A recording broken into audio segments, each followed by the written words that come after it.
ফ্যাসিবাদী আমরা দেখতে পেয়েছি। আমাদের পার্শ্ববর্তী দেশ ভারত আমাদের উপর জুলুম নির্যাতন নিষ্পেষণ করেছে এবং সেই ফ্যাসিস্টরা এই ভারতের দিল্লির দাদাগিরিকে তারা প্রশ্রয় দিয়েছিল। এই স্বাধীন বাংলাদেশে দিল্লির দাদাগিরি চলবে না।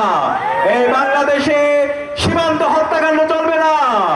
আমরা হুঁশিয়ার করতে চাই, সীমান্তে যদি আরেকটা লাশ পড়ে বাংলাদেশের 18 কোটি জনগণ একসাথে ভারতের বিরুদ্ধে আমাদের প্রতিবাদ প্রতিরোধ জারি থাকবে। দিল্লির রাজত্ব চলবে না।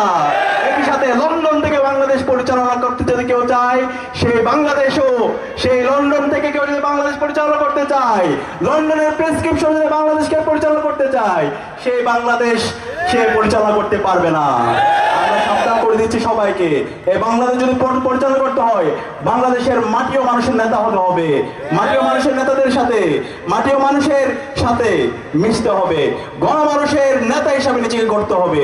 কাজের মাধ্যমে, যোগ্যতার মাধ্যমে, কথা এবং কাজের মিল রাখার মাধ্যমে আমাদেরকে প্রমাণ করতে হবে কারা জনগণের আকাঙ্ক্ষার কথা বলে, কারা জনগণের প্রত্যাশা পূরণ করে।